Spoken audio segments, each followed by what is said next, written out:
I know we've got a lot of podcasters in the room. I am not a podcaster, but I am an avid listener.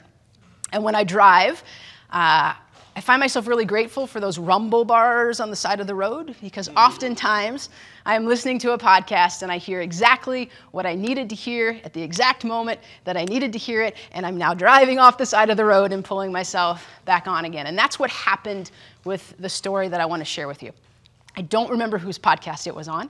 I do remember driving off the road and thinking I need to remember this story. So it's a story about a guy named Akiva. Akiva lived a couple thousand years ago. Akiva was the village elder. He was that wise person in the community. If you needed advice, if you needed wisdom, you went to find Akiva. At this time period, it was likely he was a rabbi.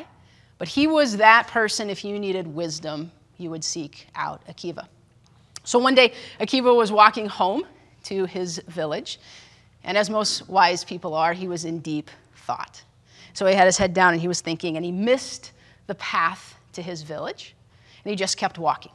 And he didn't realize he had made a mistake until he walked right into the gate of a Roman military complex. And he heard this voice from up on the fence. A soldier yelled down to him, "Who are you and what are you doing here?" And Akiva thought for a second, and he said, "How much do they pay you?" And the soldier said, 5 drachma a week. I have no idea what the conversion rate on that would be today. And Akiva said, "I'll pay you double that if you'll stand outside the door of my house and ask me those same 2 questions every time I come in and every time I leave. Who are you and what are you doing here?"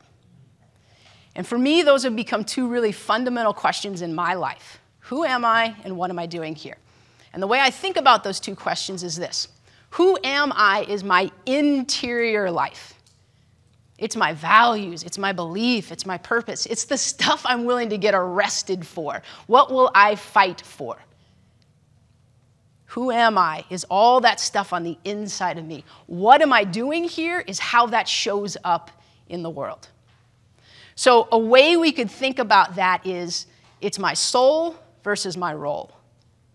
So my soul is that interior life.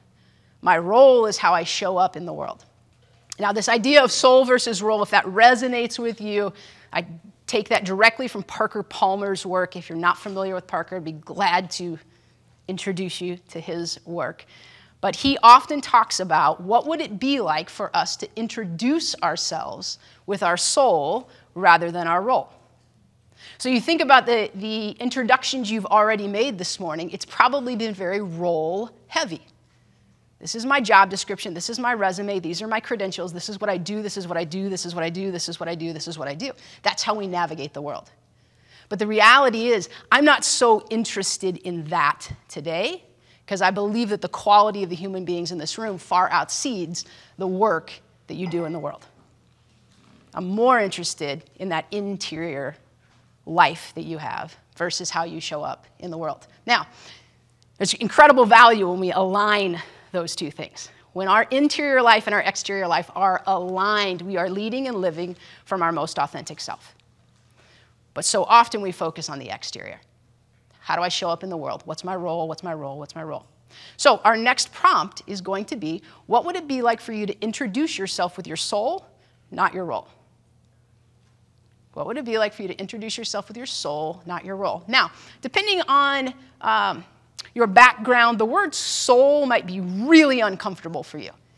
It does have some religious connotation, and again, that could be positive or negative for you. So if you need to replace the word soul, you can think of your inner voice, your highest self, your spirit, your essence. Don't let that word get in the way. If you need to replace that word, please feel free to do so. But I'm going to give you a tool that's going to require either your phone or your iPad or your Chromebook or whatever you have with you. I need you to get online to access a tool that's going to help you with this question. So at the bottom of the map, you see my website, mollygrisham.com. At the end of that .com, you just need to type the word better. B-E-T-T-E-R. And it's going to pull up about 200 photographs for you.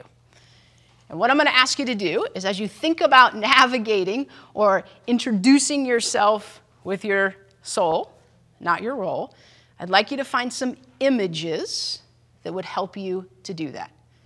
And the reason that I like to use images is we often talk about language being this powerful tool that we have, but the reality is our language is incredibly limited. And sometimes we don't have the words yet to articulate something that we're feeling or sensing. So again, your prompt is, how would you introduce yourself if you were to lead with your soul, not your role? And the tool that you're going to utilize is that link that I just gave you. So scroll through those photos, start to make some notes. It may be, ooh, number 15 because of this, number 57 because of this, number 101 because of this.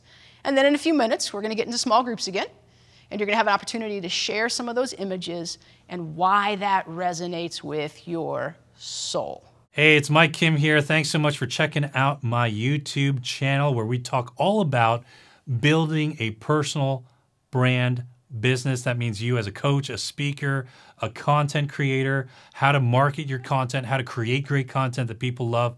Make sure you hit that little notification bell, subscribe to the channel so that you never miss a video. So glad you're here.